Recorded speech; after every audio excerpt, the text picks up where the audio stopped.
मैं ही तो फिलिस्तीन हूँ तुम मुझको बचा लो ना, जालिम जुल्म करे रखते ते बये बन्ना। मस्जिदे আকসা তো শুধু তো আমার নাম, কিবলা তো মুসলমানের তবে একলা কেন আমরা। জালিম ইসরাইল বোমা ঘরে ফেলে, ফুলের মতো শিশু পিতার কোলে মরে। জালিম ইসরাইল বোমা ঘরে ফেলে, ফুলের মতো শিশু পিতার কোলে মরে। মোদের মা বেটিকে 75 বছর ধরে ইজ্জত তাদের লুটে, জালিম যখন চাইবে মোদের মা বেটিকে 75 বছর ধরে ইজ্জত তাদের লুটে, জালিম যখন চাইবে। উঠনা भी तुम्हें होगा, जगना भी तुम्हें होगा, रुकना भी तुम्हें होगा, लड़ना भी तुम्हें होगा। জোরে হবে না? আর জোরে হবে না? আমার লড়াই আমাকেই লড়তে হবে, অন্য কেউ লড়বে না। মুসলমানরা ভাবছে চীন মনে হয় আমাদের পাশে এলো। আরে চীন এসে গেছে, এক্ষুনি দেখ না কি করছে। হ্যাঁ, কয়েকদিনের মধ্যে দেখছি জো বাইডেনের সঙ্গে আজকে মিটিং করতে গেছে আমেরিকায়, দেখেছেন তো? হ্যাঁ, অর্থাৎ মুনাফিকরা কখনো ইমানদারদের বন্ধু হতে পারে না, মনে রাখবে। उठना भी तुम्हें होगा, जगना भी तुम्हें होगा, रुकना भी तुम्हें होगा, लड़ना भी तुम्हें होगा। 1948 সালটার আগেতে ইসরায়েল নামী কোনো দেশ ছিল না মানচিত্রে। কথা ঠিক না ভুল বলেন? জোরে বলেন, কথা ঠিক না বলেন?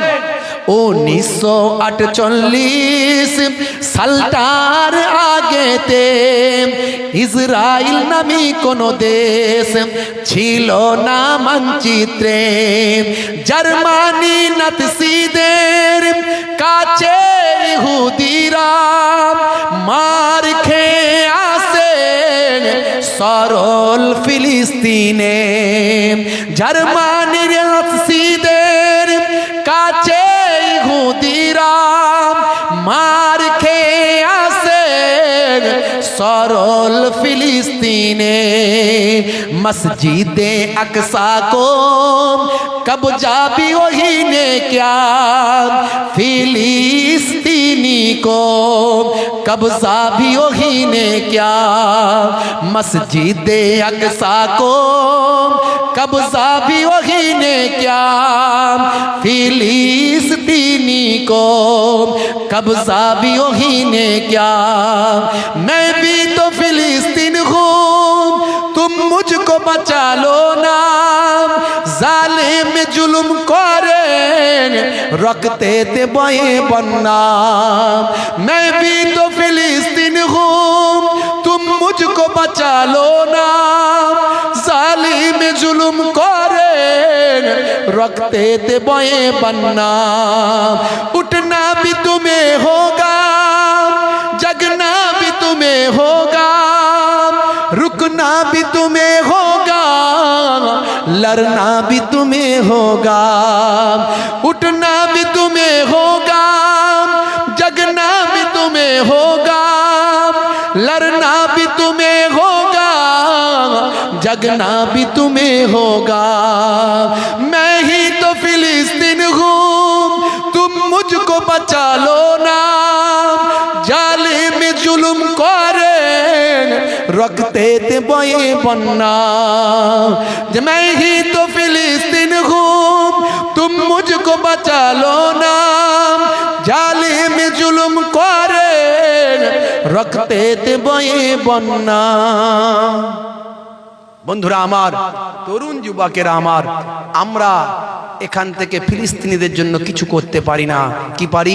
নামাজের পাড়িতে তাদের জন্য দোয়া করতে পারি। কার দোয়া আল্লাহর কাছে কবুল হবে জানি না। আপনারা দেখেছেন গতকালকে প্রচন্ড পরিমাণে পানি হয়েছে ফিলিস্তিনে। এই পানির কারণে যুদ্ধ বিগ্রহ করতে তারা পারছে না। আর দীর্ঘদিন ধরে তাদেরকে ফিলিস্তিনের মানুষগুলোকে পানির জন্য কষ্ট দিয়েছিল, পানি তাদের পান করতে দেয়নি, পানির তাদের মধ্যে একটা হাহাকার চলছিল। পানি আল্লাহ আকাশ থেকে এত দিলেন, ফিলিস্তিনের মুসলমানগুলো তারা তো সব গৃহহীন, ঘর ছাড়া, এখান থেকে মারে ওখানে পালায়, ওখান থেকে মারে ওখানে যায়, সেখানে যায়, তাবু খাটিয়ে আছে। আকাশ থেকে পানি হওয়াতে তারা খুব খুশি হয়েছে। ভাই আমার বালতি বালতি ধরে পানি ধরেছে, বলে আমাদের জালেমরা পানি দেয় না। কারবালার ময়দানের কথা মনে পড়ে গেল আমার। আরে ভাইরা আমার, ফিলিস্তিনের মুসলমানদের অবস্থা এখন কারবালার ময়দানের মতো। জালেমরা খেতে দেয় না, পানি দেয় না। আমার আল্লাহ বলছেন চিন্তা করিস না, আমি পানি দিচ্ছি, আকাশ থেকে পানি দিচ্ছেন। আর তাদের পরীক্ষা করছেন, তোরা পরীক্ষা দিচ্ছিস, পরীক্ষায় উত্তীর্ণ হচ্ছিস, তোরা এখানে শহীদ হচ্ছিস, তোদের শাহাদাতের মর্যাদা আমি আল্লাহ জান্নাতে দিয়ে দেব।